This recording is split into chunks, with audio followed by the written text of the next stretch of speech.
Mirëmbrëma.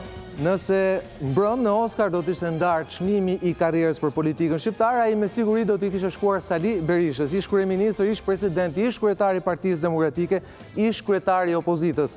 Historia e tij në 28 vjet ka kaluar mes suksesesh historike, por dhe dështimesh jo më pak të vogla, mes ikjesh të forta me armë deri rrëfimesh të buta me votë plebiscitare të shqiptarëve.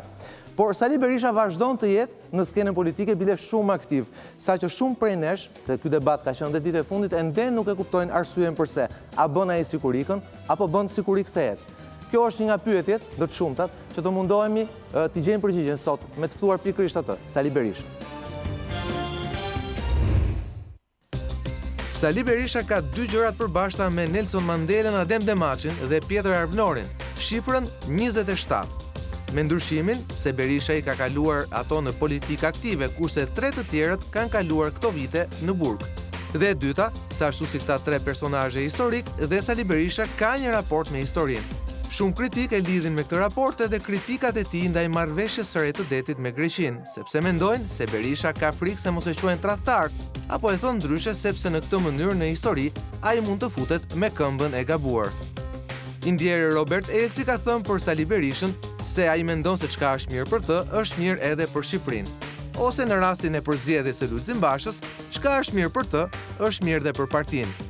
Ndaj duket se më shumë se sa për sukseset, Berisha kujdeset gjithnjë për dështimet. Por a është dështimi frika më e madhe sot e Sali Berishës, tani që ka lënë pas një parti të dobët, një drejtësi në mes të një furtune, një ish kryeprokuror të anatemuar nga amerikanët, si dhe latë shkonte në kafazën e artë të presidencës, ndoshta aleatin më të fortë të tij, Ilir Metën? Doktor Mirëmbrëma.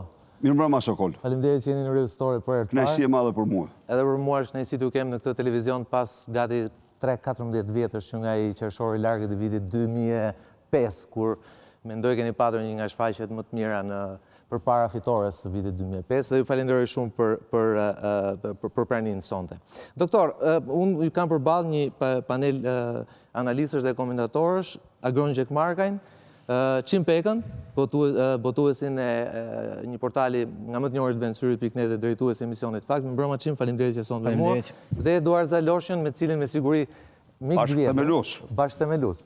27 vjet. 27 vjet? Dhe unë kam sigur 27. Por me siguri që sot do keni minimalisht mosmarrëveshje për sa i përket shifrave.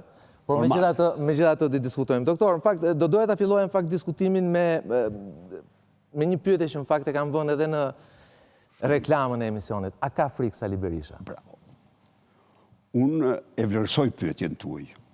Edhe kjo është frika është nocion i gjerë, nuk është. Po, kjo është një pyetje për mendimin tim fondamentale është njerëzore apo? Për çdo politikan dhe për çdo njeri. Në tërësi ka dy qëndrime ndaj frikës. Ndaj rrezikut, sepse frika vjen nga rreziku. Në përgjithësi ka dy qëndrime. Përballja me rrezikun, ikja nga rreziku. Unë i përkas qëndrimit të parë. I përkas qëndrimit të parë dhe unë mund t'jap shkurtimisht disa shembuj. Në shkallënor Hovenbombën te Kamt, unë vazhdova fjalimin. E ketë regjistruar. Në Lushnjë, shkrehen breshrit vazhdueshme, unë mbarova fjalimin. Unë isa për në Tropoj, po marrë këtë vit, se është vit po, unë isa për në Tropoj. Dolen haklajt, blokon rrugën, unë urdhrova për para, dhe shkova bëra mitingun. Në presidencë, pasi krijuam qeverinë e unitetit kombëtar, atëherë sulmuan presidencën, menduan se erdhi koha që ta qirojnë Sali Berishën. Erdhen dhe mbetën në hekurat e presidencës, qëndrova 3 ditë e net, pa u largue, duke fjetur dhe u shqyrë në presidencë për të mbrojt dignitetin e zyrës ku unë isha. Me 21 janar, rrethuar në të 4 anët, unë kisha, mundësit mos isha, unë qëndrova aty dhe ata që kanë ardhur zyrë më kanë gjetë me dosje para, duke vazhduar punën time. Të nesërmen, ose të pas nesërmen, erdhi një deleguar i qeverisë amerikane, një zyrtar më shumë se i mbesëm, Tom Countryman, i dërguar nga sekretarja Clinton për të ndihmuar në këtë problem. Dhe më thot, me qenë se Edi Rama do mbante mitingun, kurse unë e spostova, më kërkon të lutem, thot, a ka mundësi, thot, që të mos vish, thot, nesër në zyrë? I them, absolutisht nuk ka mundësi, i them unë, se është ditë pune, po edhe po të mos ishtë ditë pune, unë do isha në zyrë. Tha, po se nuk bëhet nami, tha, pse nuk je. I thash tani, a ka mundësi të t'jap një mesazh për Edi Ramën? Çfarë tha? I thuj që po preke gjën më të vogël, do jenë 5 snajper, 4 në 4 antë dhe unë në dritare. Dhe në mënyrë absolute do goditet vetëm po se të shpoj plumbi. Tha, ti tha, po thue, Shqipëria e shekullit 19. Vjeke shumë, i thash. Po të them, Shqipëria e shekullit 21. Sepse ky zotëri, i thash unë, ky zotëri, ka bërë gjatë periudhës që unë kam qenë kryeministër 1752 në regjistër protesta. Dhe është bërë gjithçka për ta siguruar jetën, veprimtarinë e tij, dhe nuk është ndjekur edhe kaq me fanatizëm, ka bllokuar rrugë, ka bërë këto e këto, dhe unë e kam respektuar si opozitë. Tani ky këshillohet zjarrvendës. Jam patriot dhe unë për zjarrvendës, unë do të bëj atë që më takon me bë. Dhe i thuj thash unë, që jo kryeministrinë, por një post policie më të lartë në Shqipëri po e preken, në mënyrë absolute nuk do kthehet në Tiranë i gjallë. Ajo funksionoi. E ka thënë zoja e tij që i thanë shërbimet se atë ditë do të avristin. Nuk do të avristim. Po të lëvizte në atë mënyrë do qellohej. Sepse nuk mund të pranoj as zjarrvendës. Cila ishte aproçi e tij? Me 27 janar u zhduk si ajo e Puls, që i thonë një fjalë. Nuk ka njëri në Shqipëri që e din se ku ishte ai me 27 janar. Pra ka një aproç tjetër të largimit. Pse kjo përballje imja? Tani të them të vërtetën am ta apo jo. Pjesa palësore e saj mund vi nga fëmijënia më hershme imja. Edhe duhet ta pranoj, mund të jetë në një mënyrë edhe kanunore. Pse kështu? Të them ty, se është shumë interesante. Porosia që na jepnin nga më të parat, mos i ik rrezikut. Mos i ik rrezikut të nxenë. Edhe po ta mendosh mirë, e ka këtë filozofi që duhet përballesh me rrezikun. Përveç pastaj një seri tjerash pakta, postulate spartane ndaj rrezikut. A më ka ndikuar mua ajo kohë, pse thash kanunore? Nuk mund, është e qartë që prindrit e mi, 50 vite më parë, ata ligji, ndonë se ishin besimtar musliman, por të një sigurt që më i fuqishëm se çdo Kuran dhe se çdo Bibël në veritë Shqipërisë është leka dhe kanuni i lekës. Ai është në mënyrë më të çuditshme, më i cituri, më i përmbajturi. Kështu që këta njerëz, patjetër se mungesë shtetit këta njerëz, jo, sigurisht që kanunin e kishin si diçka hyjnore. Të themi atë që është, e kishin diçka, nuk e diskutonin kanunin ata. Nuk diskutonin lekën, po e tha leka. Në këtë kontekst, kjo ishte edukata që na jepej. Natyrisht, mrapa, them këtë, e vetë, sigurisht librat, unë jam zhytur në botën e librave dhe jam shkputur përfundimisht nga ideja e hakmarrjes, dhe kjo jam jashtëzakonisht i gëzuar, sepse jam kategorik kundër, kam patur rastin më vonë të heq TV moratorin për dënimin me vdekje në Shqipëri, dhe e quaj shumë pozitiv, në një shoqëri që e donte në masën 80% dënimin me vdekje, por e kam vu dhe e jam kundër. Por ama kjo përballje, ndofta edhe nga fëminia ime, ka rrjedhë që mos i ik rrezikut. Më vonë në politikë, e kam pa që rreziku është për t'u përballuar dhe jo për t'u shmang. Jo, rreziku do përballohet, po të erdhi, aventurë mos bëj, mos e kërko, mos e provoko, po të erdhi, terdi, s'kemë do rrish, do I qëndrosh. Doktor, po ajo që ndryshë a ka frikë se e ke ashtu? Se tani e ndryshë, tani e nuk, se okej, në pozitat e, le të themi, han debat kur keni qenë kryeministër, kur keni qenë president, pra han debat, po të paktën han debat, por tani që nuk keni as kryeministër, as president. Cili ishte leksioni i jetësimi, e kam thënë, nga para politik, ishte se e psoja sa herë kisha frikë. Kur isha fëmijën, e shija që në qoftë se do humbisja po të kisha frikë. Dhe I thosha vetës, mirë të ba, se pa të frikë. Që që dhe I farë mënyre, unë, pra bëja një farë loj vetë, të quajmë vetë trajnimi, gjysmë Spartan mund ta quash si dush, po kjo është e vërteta, do më fala autor. Kurse sot është jashtë çdo lloj dyshimi që unë nuk kam frikë. Nuk jam trim, po mu trem nuk tremem. Po që? Ka një histori, doktor, me që morët disa shembuj. Të gjithë shembuj që morët pak më parë janë shembuj kur ju keni qenë pushtet. Se këtë të shetë. Kur keni qenë pushtet. Ka një rast tjetër kur Sali Berisha në opozit, me qenë se përmendet 27 janarin e 2011 se Edi Rama nuk u duk më me tigje, Sali Berisha në vitin 2000 është grabit nga policia I Lermetës, është marrë peng për 4-5 orë. Pas këtij momenti, bëhet fjalë për vitin 2000, me 28 nëntor. Pas këtij momenti, pas një periudhë 3 mujore protestash, çdo ditë, pas këtij momenti unë mbaj mend edhe 1 apo 2 protesta të opozitës të asaj kohë për zgjedhjet e tetorit të 2000-shit. Dhe nuk mbaj mend më të paktën deri në pas 2001-shit, nuk mbaj mend protest tjetër. Është ky një shembull që edhe Sali Berisha në opozitë në atë kohë u zbyt pas.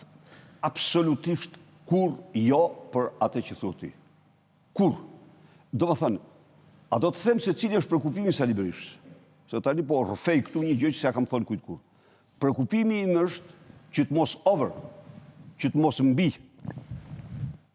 Duke patur duke qenë I mbrojtur me këtë lloj, me këtë shëmbëltyr ta quajmë përballe, I vetmi prekupim që kam që mos ta mbi bëj se nuk është se nuk ka ndodhur. Jo vetëm nuk është se nuk më vijnë mendime.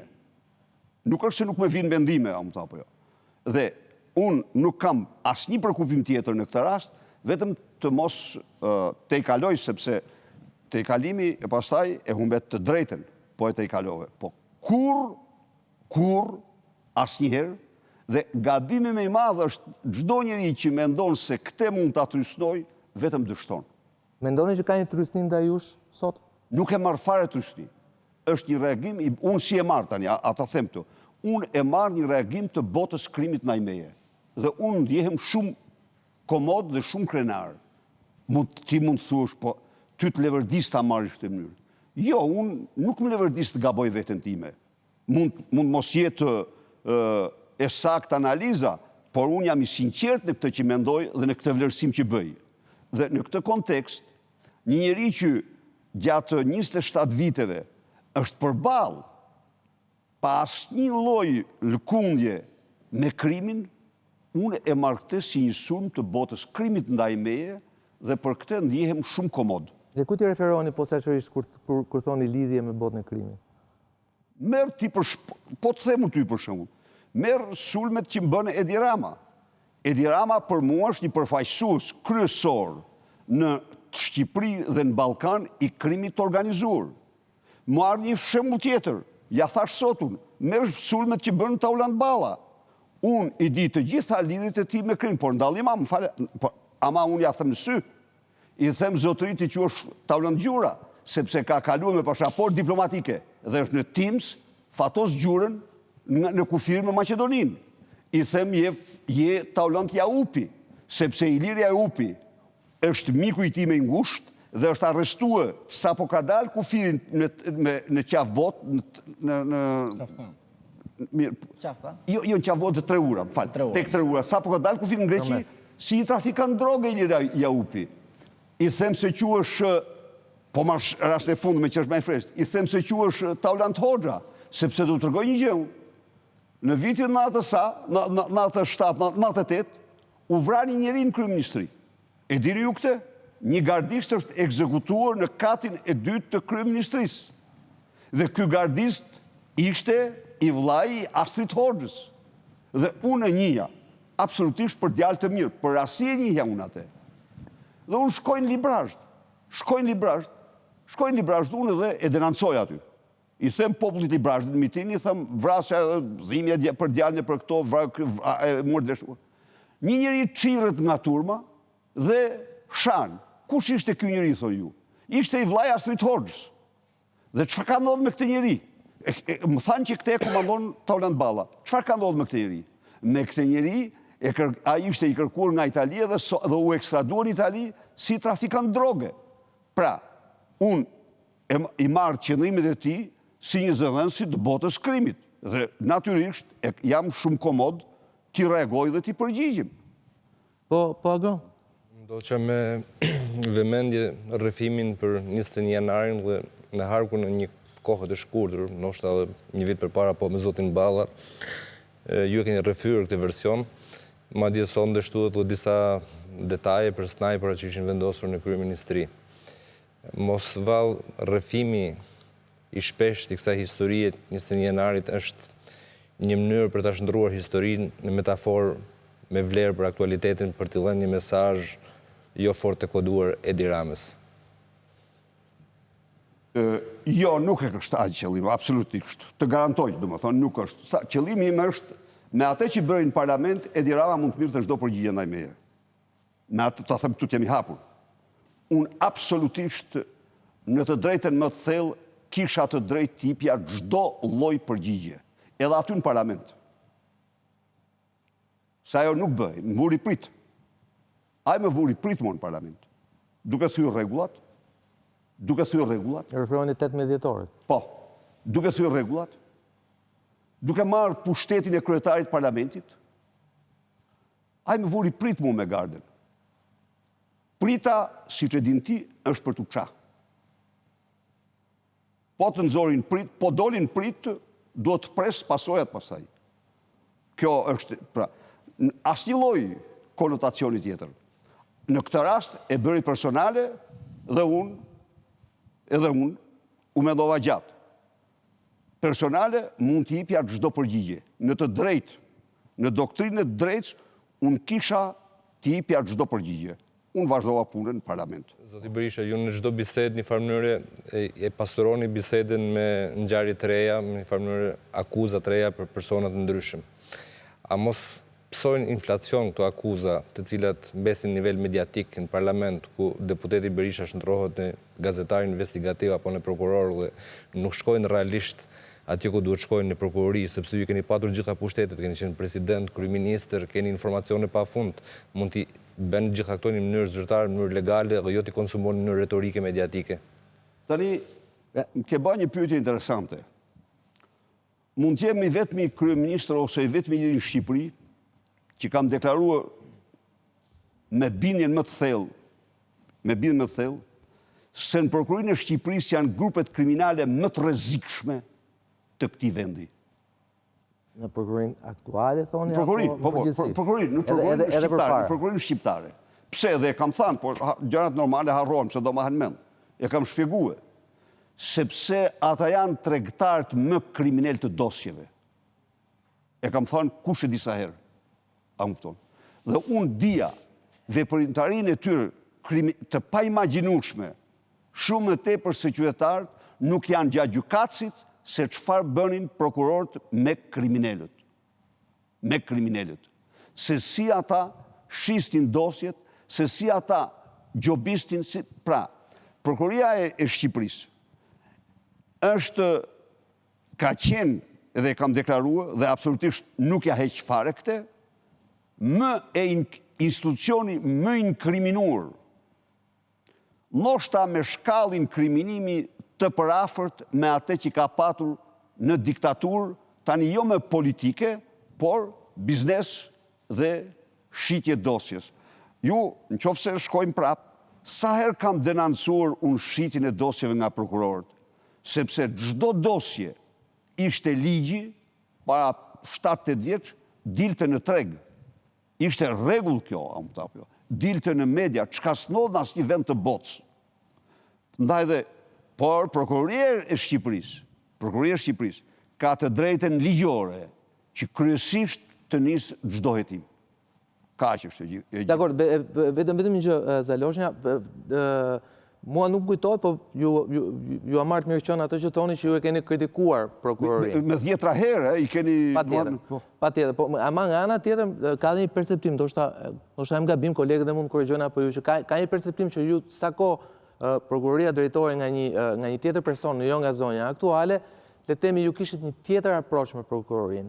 Tashmë dikush mund të thotë, tani që ndryshoi prokuroria, që për herë të parë ndoshta pas dekadash, aty nuk kemi një krye prokuror që minimalisht jetë votuar, nuk po them tjeti propozuar, po votuar nga Partia Demokratike, qoftë kur ka qenë pushtet apo kur ka qenë opozit, kur tashmë familjarët tuaj të afërt po sillen për herë të parë në prokurori, ndoshta themi kritikat tuaja ndaj prokurorisë marrin një konotacion tjetër? Absolutisht jo. Në qoftë se këto fjalë nuk janë thënë në mënyrë të përsëritur disa herë në studiot televizive dhe në konferenca shtypi, qëndron kjo që i thoni ju. Por këto fjalë janë thënë me shumë herë, sepse unë kam qenë dishmitar, kam pas informacionet se çfarë tregtie të ndyrë bënin ata me dosjet e kriminelve, me dosjet e vrasve, me dosjet e trafikantëve. Nuk mund të ketë asnjë lidhje me të, përkundrazi.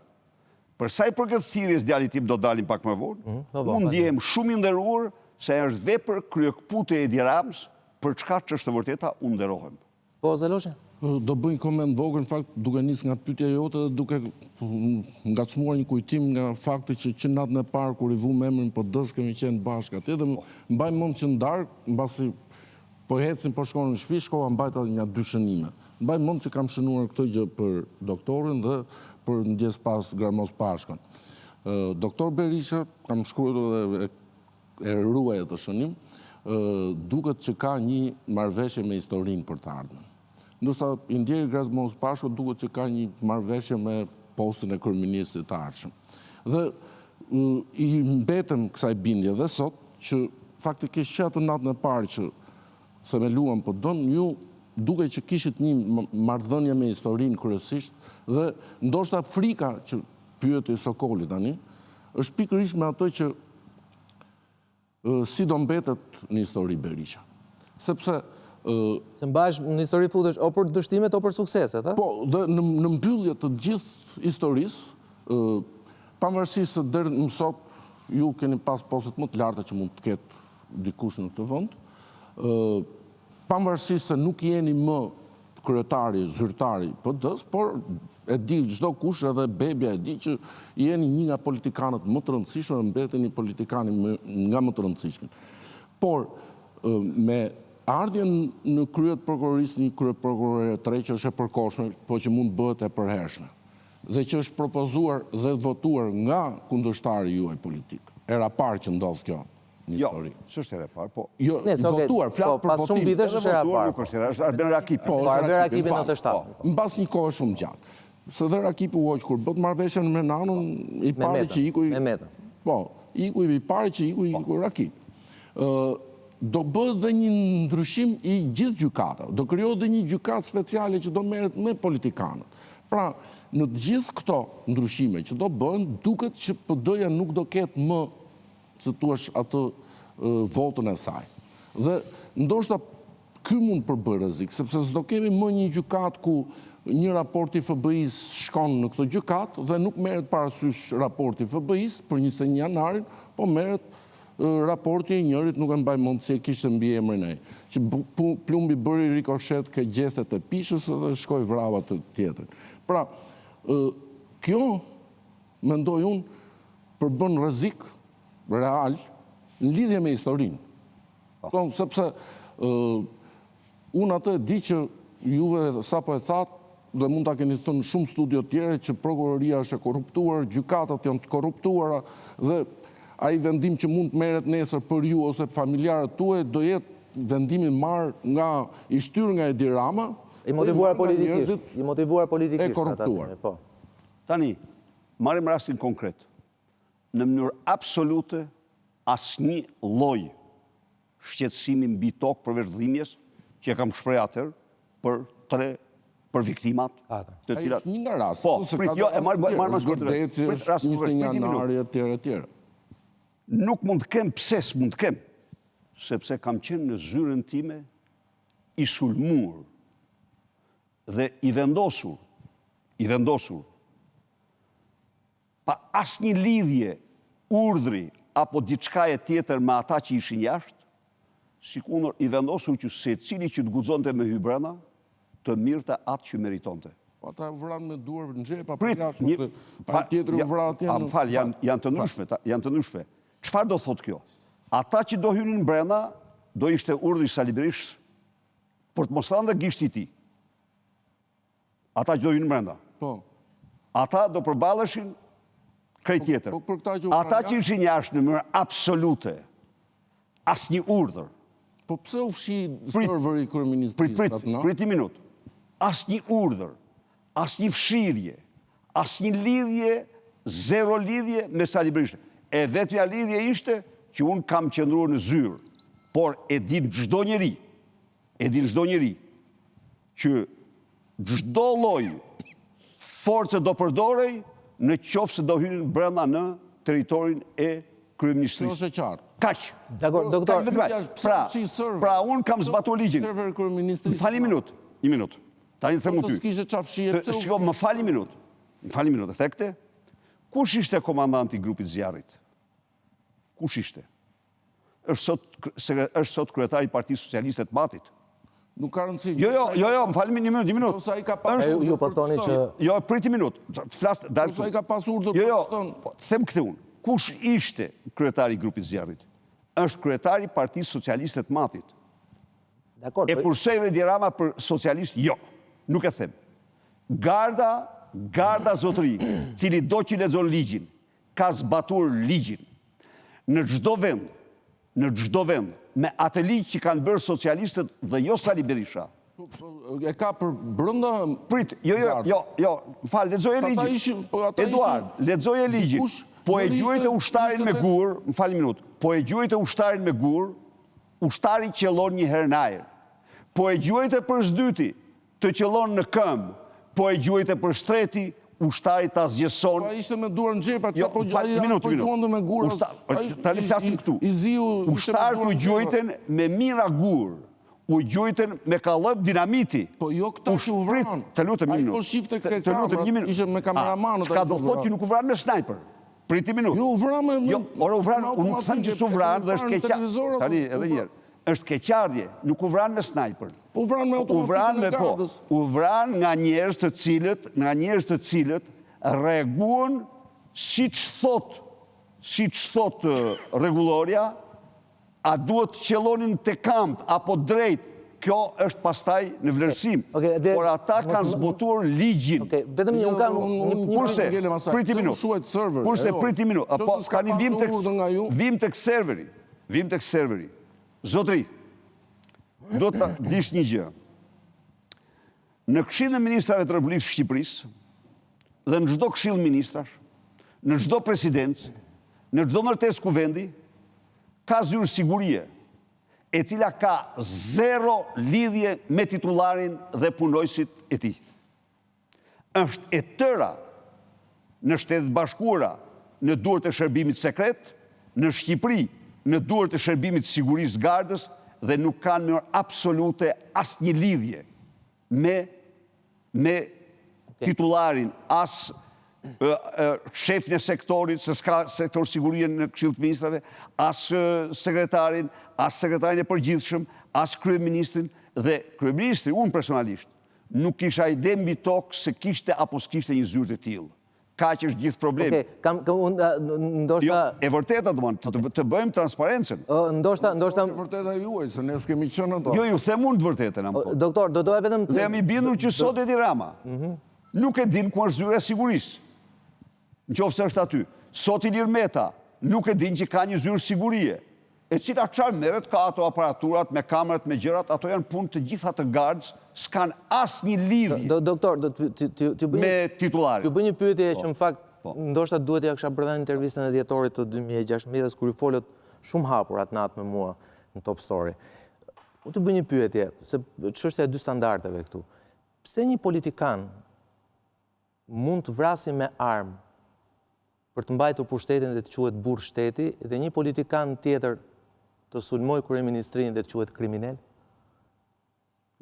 Jo, një politikan mund të vrasë me armë si shvret çdo njeri në mbrojtje të nevojshme. Kaq. Midis asaj që unë t'ikja nga zyra, të mirja tunelet, dhe asaj që të qëndroja në zyrën time, unë kisha bërë zgjidhjen do qëndroja në zyrën time. Unë kisha bërë zyrën time. Kisha bërë zgjidhjen time. Ky politikan po bënte mbrojtjen në kushtet, quhet kjo në të gjithë botën, në kushtet e mbrojtjes së nevojshme. Në kushtet e mbrojtjes nevojshme. Kurse një politikan që vjen të marrë pushtetin me dhunë, ai i bën të gjitha llogaritë gabim, siç i bëri Edi Rama. Por në thërtetën edhe opozita juaj shkoj bile u fut brenda në kryeministrinë, televizion, ministri, të gjitha. Të gjitha ato, por ka. Ju personalisht nuk shkuat, po ishin cila ishte qëllimi i Sali Berishës. Me qenë se thu, ja u themur ju. Ju ishit udhëhequr. Ja ku e keni presh zogaj. Ka qenë këshilltar i presidentit Recep Mejdani. I ka shkuar delegacioni nga PD-ja, duke i kërkuar Recep Mejdanit të marrë në dorë skeptrin sepse socialistët ja mbathen me mace me mi me kryeministër. Po nuk i mbathet. Nuk i mbathet. Mbathja nuk është burri. Tani të themi atë që është apo jo. Dalim të mënyra si përballesh me rrezikun. Problemi është këtu, që ne përkundrazi kërkuam të rivendosej dhe cila që deklarata të nesme e komunitetit ndërkombëtar, me gjithë përpjekjet titanike të Danevercit, për të thënë që u bë grushteti, deklarata e Këshillit Evropian ka qenë që fatosnano. Për të provuar legjimitetin e tij, duhet të gjej vrasit, lexojini deklaratën. Po çim të kthehemi pra, meqenëse se morëm disa shembuj të ashpërsisë maksimale politike. 14 shtatori, 21 janari, 97-a. A mendon Sali Berisha se janë histori të harruara ose të papërshtatshme për politikën shqiptare? Apo mund të rihapen? Jo, po flasim për opozita shqiptare. A mund të rindodhi, a mund të përsëritet? Mund të tentoj, edhe nuk duhet të tentoj pushtet me dhunë. Po pse u duk kështu që bëhet në 18 dhjetor?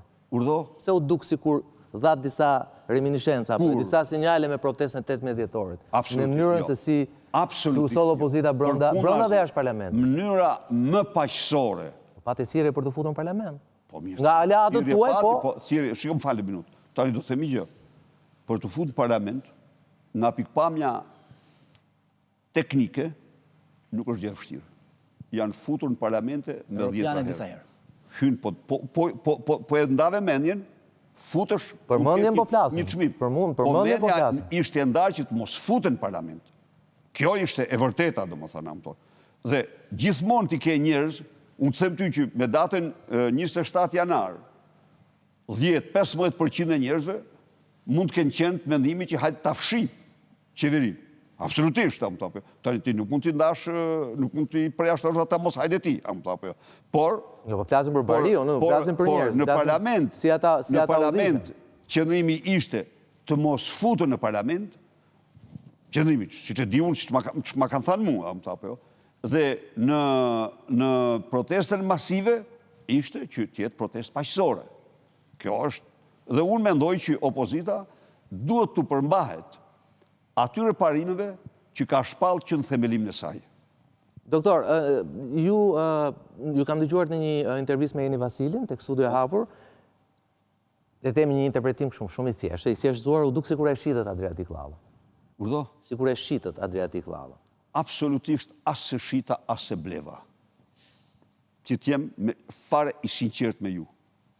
Dhe në qofë se ja t'jap një shembull, në qofë se kush gjen një komunikim timin personal me Adriatik Llallën, nga dita që unë jam larguar nga detyra, gjerësot, komunikim për një problem të caktuar, unë i jap të drejtë, unë s'kam komunikuar kur për problemet të caktuara. Kjo. Natyrisht, unë nuk mund të mos marrë për bazë një dokument të firmosur nga Rex Tillerson, sepse Rex Tillerson është në vlerësimin tim, Sekretar shteti. jo vetëm por, është krye diplomat i botës, dhe ata që je pregadisin, po ata që ja pregadisin, gjykoj unë, nuk i çojnë ati për të vendosur firma në gjëra të paqena. Çfarë qëndron pozitive aty, që më vonë departamenti i shtetit, sepse këtu normale është që të thuhet, na të sjellin faktet që të veprojë drejtësia. Me sa kuptova unë, pas 3-4 ditësh, një zyre departamentit të shtetit, nëse e kam dëgjuar mirë, ka deklaruar se ne jemi të gatshëm të paraqesim. Po, ka qenë një pyetje gazetarëve tanë. Ka qenë kjo, po e shpërndarë, duke se ishte. Po patjetër, përsa e marrin kjo është shumë mirë. Tani, a mos duhet i kërkosh ndjes ambasadorit Lu? Kategorikisht jo. Pse? Pse do t'i kërkoj? Sepse ai ishte personi që e akuzoi për një viti e cadër aty radhën. Dhe befas doli që ai paska, nëse i qëndruem argumentin tuaj, paska patur drejt. Unë një radhë parë nuk e kam sulmuar kur me tendencë dhe me dëshirë, asnjëri nuk sulmoi. Çfarë i kam kërkuar ambasadorit Lu? Unë i kam kërkuar atë që do t'i kërkoj çdo njeri që e truar. Atë që po akuzohet për një gjë konkrete, ti do japish përgjigje. Dhe jo t'i ignorosh akuzën, sepse ai vërtet është shqiptar, dhe vërtet është njeri me imunitet, po prapë se prapë është zyrtar publik, jo i shtetit shqiptar, por i shtetit amerikan. Dhe nëse Adriatic Lalla i tha se me ka kërkuar ndërprerjen e hetimeve për kompaninë në të cilën George Soros ishte aksioner, ambasadori Donald Lu duhet të sqaronte këtë problem. Dhe unë gjykoj çdo zyrtar i ka një detyrim ndaj publikut për të thënë po ose jo. Ka që gjithë puna. Po, Agron. Dhe kur ambasadori ta bëj këtë, unë do ta falënderoj.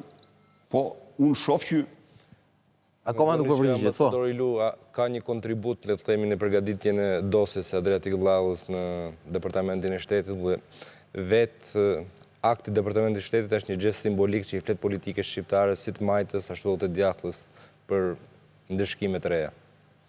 Unë nuk merrem me procedurat e qeverisë amerikane të Departamentit të Shtetit. Jo.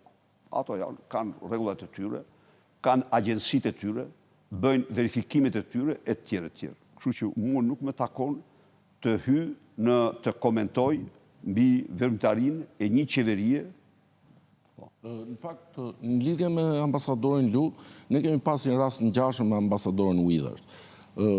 Mos harrojmë që ambasadori Withers pati akuza në mediat tona dhe pastaj u përsëritën edhe në mediat amerikane. Po, pati dhe hetim të Senatit amerikan. Po, u bë pikërisht këto aludime që u bën në Tiranë, në lidhje që mund të kishte pas me trafikun e fishekëve, një komision hetimor e toj deri në themelat punë dhe e nxori që ai faktikisht nuk ishte pas lidhje.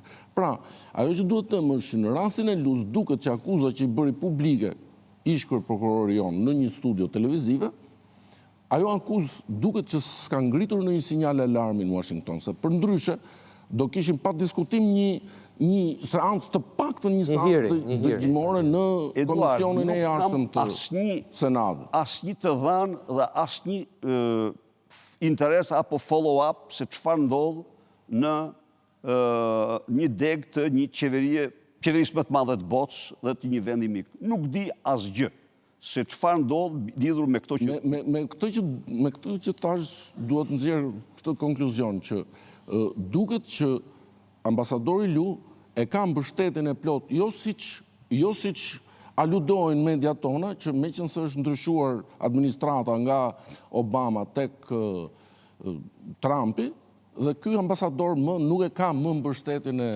administratës. Nuk kam deklaruar. Vetë faktet e deri sotme e tregojnë që ky ambasador ka qenë shumë i drejt për drejt për të akuzuar politikanët e lartë, për të akuzuar prokuroritës dhe pronë, majtës dhe djathtas, për të akuzuar... Në fakt nuk ka qenë ashtu. Se në fakt ka akuzuar djathtas dhe opozit 3 herë më shumë se sa Sajmir Tahirin apo Edi Ramën. do t'i themi të vërteta si që janë. Në qoftë se do të flasim të vërteta. Pastaj mund të flasim... Ju mbështetit e dekriminalizimi, i ka përmendur me emër dhe mbi emër, sistemin e drejtësisë. Deputet dhe kryetar bashkie. Sistemin e drejtësisë, jo për rast. Ju shpret mendimin, po shpret mendimin. Unë nuk mund të pos them mendimin tim. Se ne flasim 3 veta me herë. Nuk mund të pos them mendimin tim. Nuk e ka bërë këtë. Përkundrazi. Ka një arsye? Ato nuk e di unë. Përkundrazi. Nuk e ka bërë këtë. Dhe kjo ka qenë një nga kritikat që unë kam bërë në mënyrë konstante. Nuk është, gjëja më e lehtë është të sulmosh opozitin. Gjëja më e lehtë është, unë kam folë me shemuj, më falë, unë kam folë me shemuj. Por ai opozitën e ka atakuar kur opozita është bërë pengesë sipas tij për reformën drejtësi. Absolutisht jo. Se është bërë pengesë. Opozita ka shpëtuar dhe ka dhënë kontribut historik në ato ndryshime kushtetuese të cilat, si që din ti dhe si që din ju të gjithë, në qoftë se do miratoheshin, ashtu si që u hartuan, drejtësia shqiptare shndrohej totalisht në një deg të ekzekutivit shqiptar.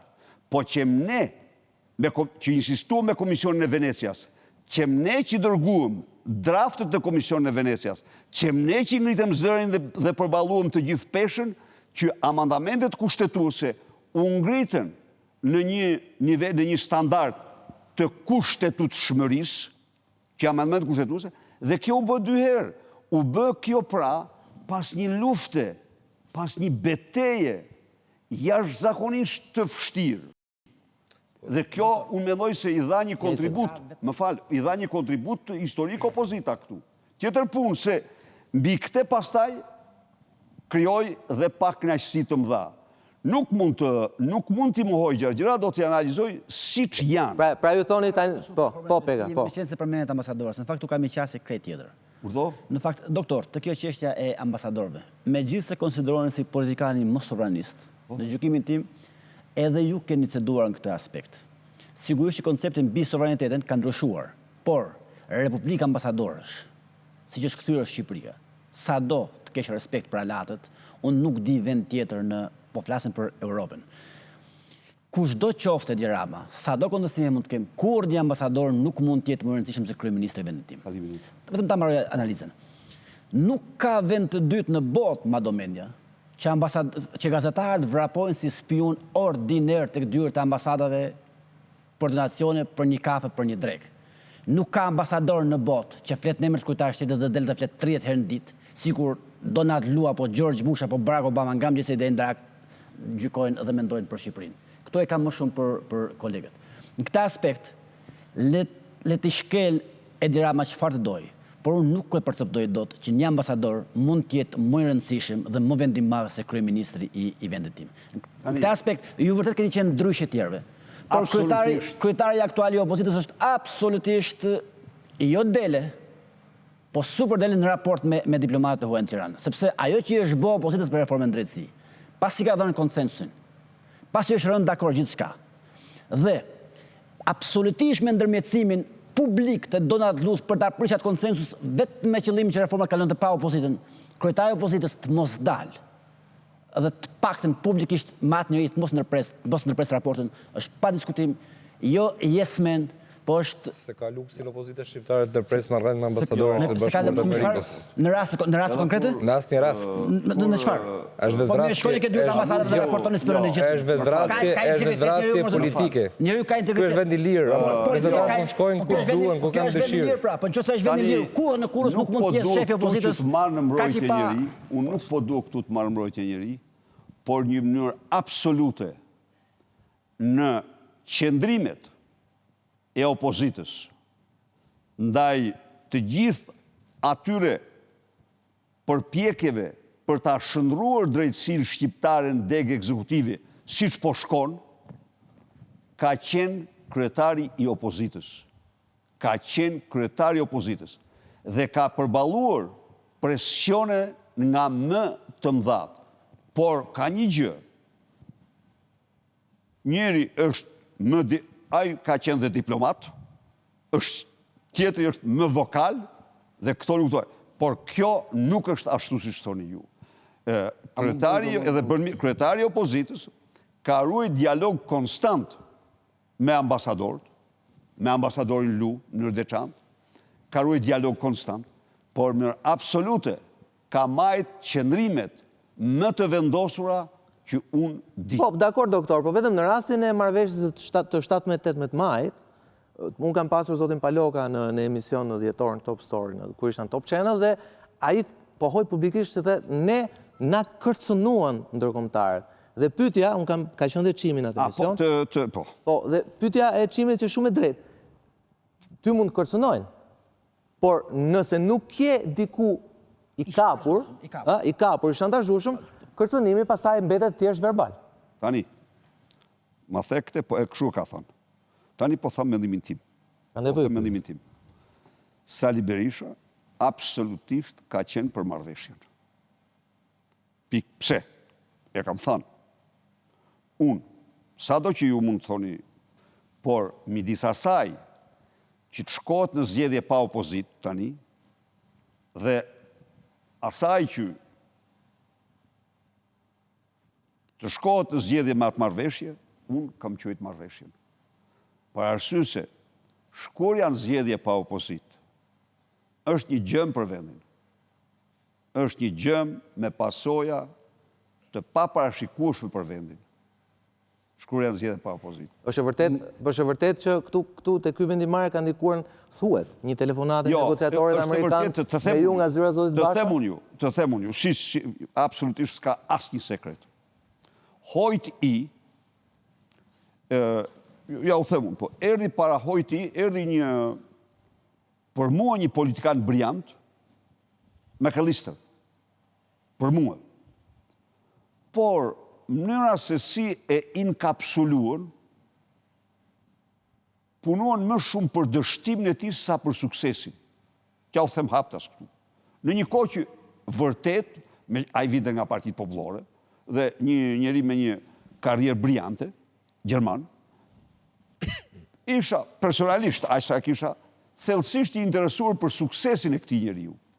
Pse se ti do të dish që mënyra se si e organizuan atë vizitë, ai ishte vetëm dështim. E futën grask, thonë ju. Tjetër s'po them graskun, nuk e di. Unë them ty të vërtetë, unë po them si po. Unë them si njeriu që isha interesuar për suksesin e tij realisht. A më apo jo? Ai nuk e bëri dot, nuk e nxori dot. Tani erdhi Hojt i. Edhe u them s'ka asgjë sekret këtu. Tha tani shiko. Siç e dini ju, ne nuk kemi bërë deklaratë. Ka bërë Bashkimi Evropian, ne nuk kemi bërë. Por tha ne, do të detyrohemi të bëjmë. Do të detyrohemi që... Cili ishte thelbi deklaratës? Deklarata ishte që të vazhdojnë zgjedhjet, të vazhdojë Edi Rama zgjedhjet. Se këtë e bëri Bashkimi Evropian, e bëri kështu apo jo, që zgjedhjet mund të bëhen. Dhe pa opozitën po. Ne tha do të detyrohemi të bëjmë me keqardhje, por ne do të detyrohemi ta bëjmë këtë. Po si ka mundësi që të gjithë po mirën anë Edi Ramës, se Bashkimi Evropian është Shtetet Bashkuara të Amerikës? Nëse tani po them se jo ka një ta përfundoj, ta përfundoj. Tjetër, po ty me diskutojmë. E diskutojmë atë, po kjo është ta mbaroj si Rrefimi. Nuk, do të shiko. Bojkoti i zgjedhjeve është preluda e skenarëve më të zi për një kombë. Është në manuale, është klasike. Kështu që as Bashkimi Evropian, as kërkush me bojkotin po. Tani erdhi. Çfarë bëri ky? Diplomat. Ky zgjeroi McAllisterin. McAllister Plus. Ky tha McAllister Plus dhe e zgjeroi. Tani, të themi ne, ky ishte një mik. Ishte përfaqësuesi i qeverisë Shtetet e Bashkuara. Dhe absolutisht për mua, nuk e quaja unë e quaja të arsyeshme që të jepnim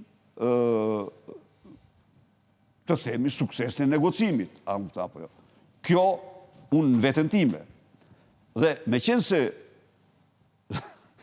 Zoti Basha ka thonë, kishim një urdhër dhe pas ka thonë, do më thonë, kishte një qëllim të prerë që nëse nuk e bëni, se s'ka sekret fare këtu, ne do bëjmë deklaratën. Detyrohemi të bëjmë deklaratën. Po. Tani, çfarë ndodhi? Absolutisht u bën përpjekje edhe aty për ta bërë lëmsh. Nuk u bë, falë disa reagimeve të zhdërvjelta dhe u bë marrëveshja. Për marrëveshjen ka dy diskutime. Unë jam i bindur që marrëveshja ishte një fitore e pa diskutueshme e Partisë Demokratike dhe kryetarit saj. Të tjerë thonë ishte një katastrofë. Po unë këtë për... Oke, do flasim një sekundë, do flasim të dhe pjesa 2. Dhe për ta lutem vetëm me një fjali, dhe një javë mas marrëveshjes, polli Nito, italianit, tregon rritin e Partisë Demokratike nga 32 apo 31 në 37,6%. Oke, se këtu tu futëm të fusha e Zaloshnjës, në fakt, në pjesën e 2 do flasim pak për shifrat e Partisë Demokratike, që në farë mënyrë janë treguesi sasior i leadershipit saj, për cilësinë gjithashtu ka vërejtë e tjerë. Rikthehemi pas pak me Sali Berishën. Qëndroni me ne.